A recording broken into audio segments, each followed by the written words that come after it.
Et en même temps, c'est très digeste parce que la fermentation, elle prédigère les légumes. Et comme ça, au niveau intestinal, c'est beaucoup plus fluide pour nous, quoi. Voilà. Donc c'est de la carotte crue. Oui, tout ça est cru et fermenté. Et en fait, la fermentation aussi, elle améliore les saveurs. Alors, Et là, il y a quoi? ça, c'est un mélange panais carotte qui est très doux avec un peu de coriandre. Céleri carotte. Oui, c'est très bon, céleri carotte. Il y a du chou rouge. Et ça, c'est un moulinet de chou-fleur avec des carottes, de l'ail, de l'oignon, du romarin et du citron. Et c'est assez frais aussi. Un peu d'huile, c'est parfait. Parce qu'en fait, ça a déjà un petit goût vinaigré, donc il n'y a même pas besoin d'ajouter de vinaigrette. Un beau filet d'huile d'olive ou une autre huile, hein, une huile de tournesol, une huile de colza.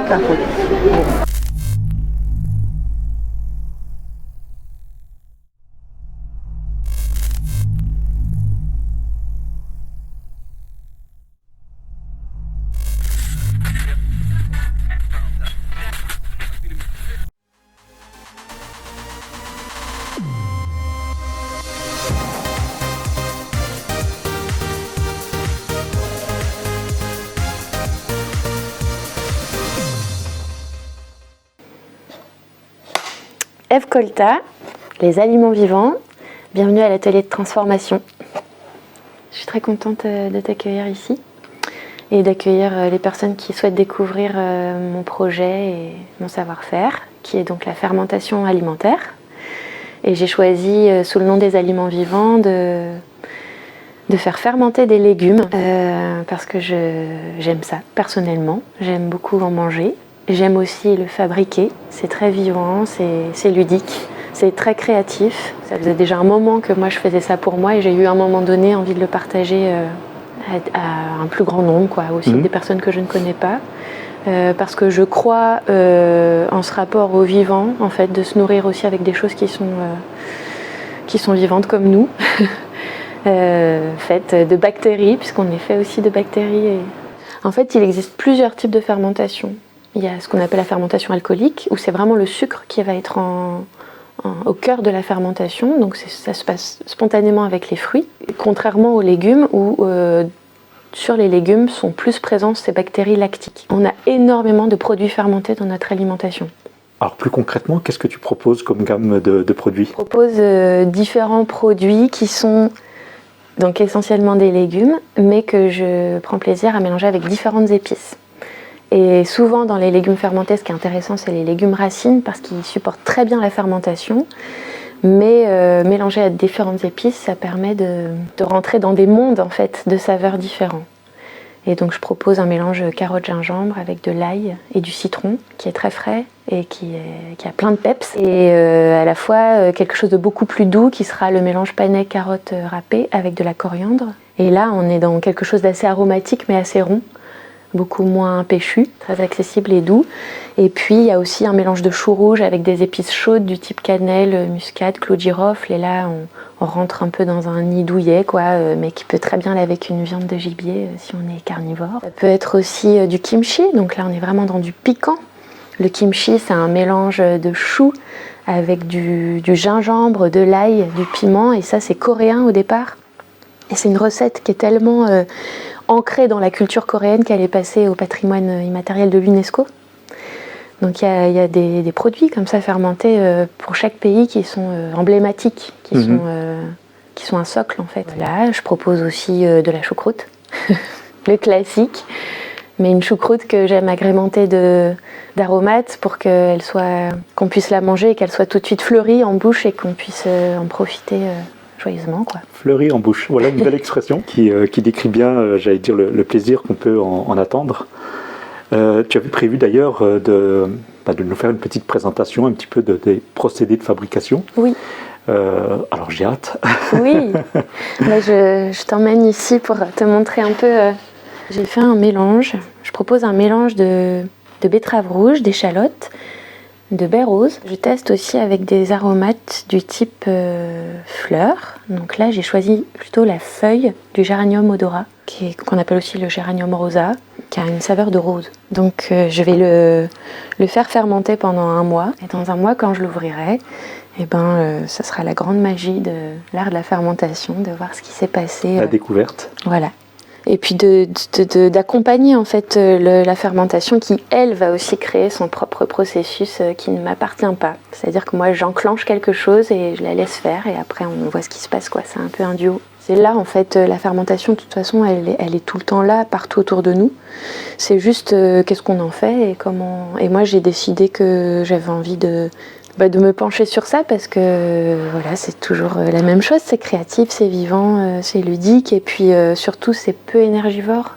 Dans les choix de vie que j'ai fait aussi depuis un moment, ça découlait dans ce sens pour moi de proposer une alimentation qui soit peu énergétique, c'est-à-dire qu'il n'y a pas besoin il n'y a pas de traitement thermique, donc il n'y a pas besoin d'électricité. Ça peut être aussi accessible financièrement, il n'y a pas besoin d'énormément de ressources. Si on fait de la récupération de légumes, on le mélange avec du sel et on le met dans un bocal sans air et en fait ça permet de se nourrir correctement, même qualitativement en fait, puisque c'est très riche en nutriments.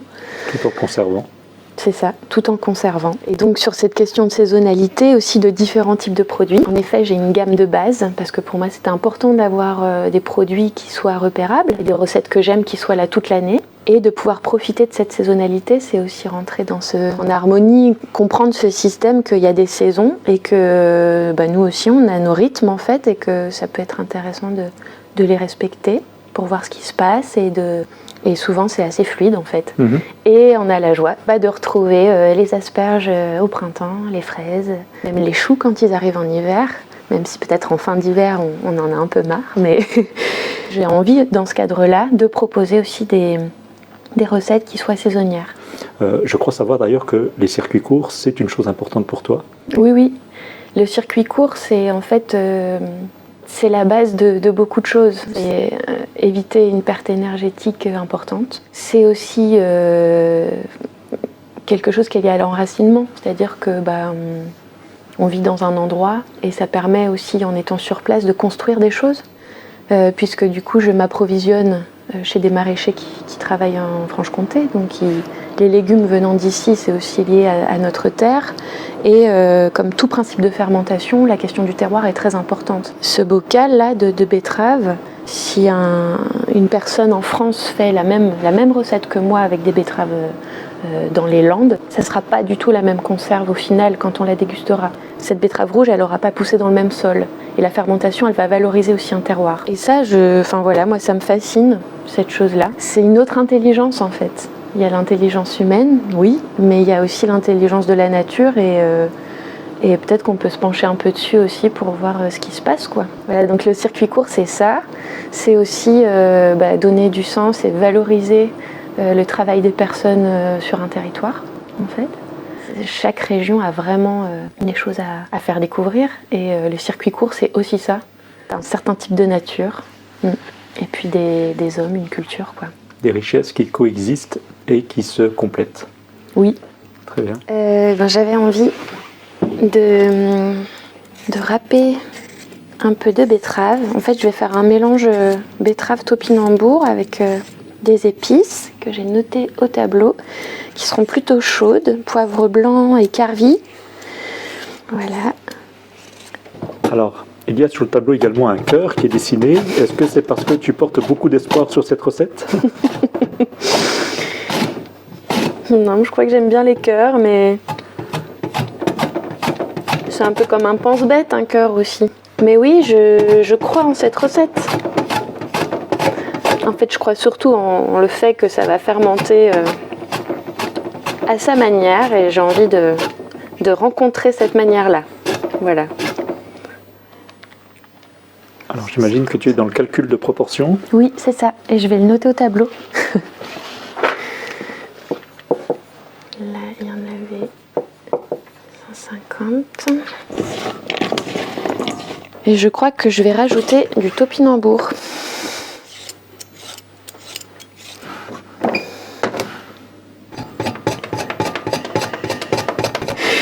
Il faut aussi savoir que là, c'est des outils à petite échelle. Quand je produis en plus grand, j'ai d'autres types d'objets, comme ce robot coupe qu'on voit ici, qui est donc un outil plus de taille professionnelle.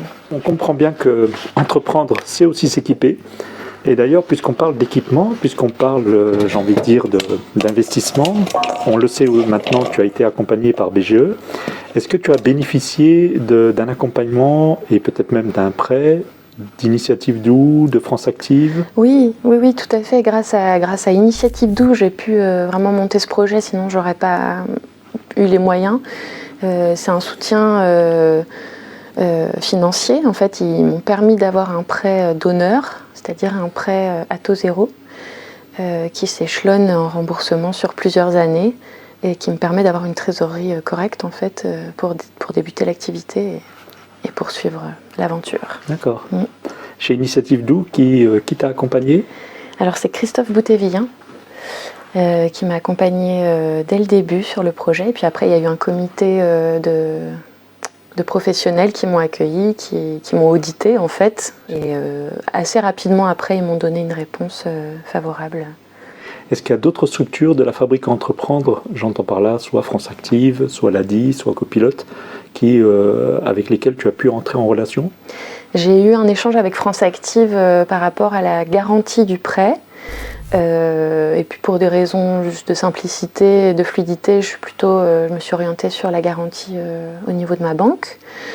Mais j'ai eu un très bon accueil à France Active. Et sinon, Copilote aussi a été une belle rencontre pour voir si j'allais tester mon activité avec eux au départ. Et puis il se trouve qu'en fait j'ai choisi un statut en EURL, donc un statut, ma société en fait est déjà créée et Copilote est plus dans un processus d'accompagnement des personnes qui sont en phase test de leur entreprise. On continue à t'observer. Oui, alors il faut que je prenne les épices là-bas et du carvi.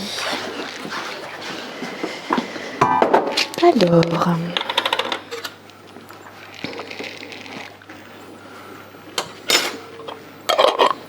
Donc ensuite,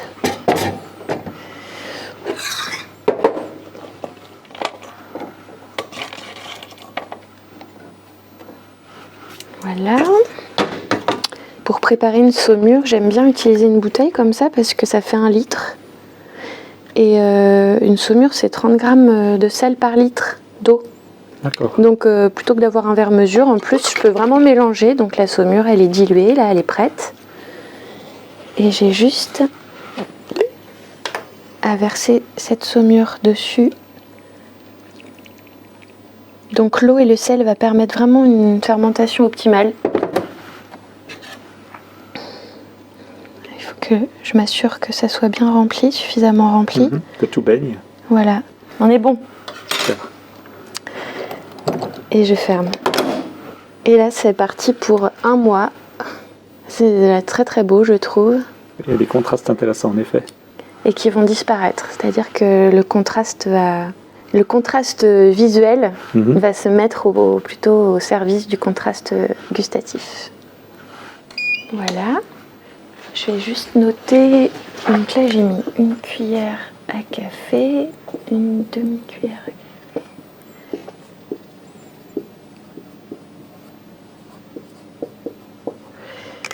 Ève, lorsque tu as voulu créer il y a peu les aliments vivants, tu avais l'idée, tu avais l'envie. Est-ce que tu as entrepris seule ou est-ce que tu as été accompagnée? J'ai été accompagnée, oui. En effet, par BGE sur un petit cursus, un grand cursus en fait de 6 mois d'accompagnement de la création de l'entreprise. Et ensuite, j'ai candidaté pour m'installer dans cette pépinière où nous nous trouvons, ce qui a donc fonctionné. Voilà, donc la pépinière d'entreprise de Palente, qui est un outil du Grand Besançon Métropole, et qui est géré par BGE en l'occurrence. Tout à fait. Donc le Grand Besançon met à disposition ses locaux, BGE fait le lien avec un accueil toujours chaleureux qui permet de se sentir bien ici et surtout d'être entouré d'autres, ce qu'on appelle les pépins, d'autres personnes qui sont ici entrepreneurs et entrepreneuses dans les locaux. Ça permet en fait d'avoir aussi des échanges et de ne pas rester seul dans sa pratique, même si on n'est pas dans les mêmes domaines, mais on peut échanger sur notre réalité d'entrepreneuse et de comment construire en fait son projet. Donc j'ai été accompagnée par Anne-Laure Bride, vraiment un accompagnement de qualité, très grande écoute, et puis qui m'a vraiment permis d'être réaliste et de pouvoir monter le projet de manière professionnelle.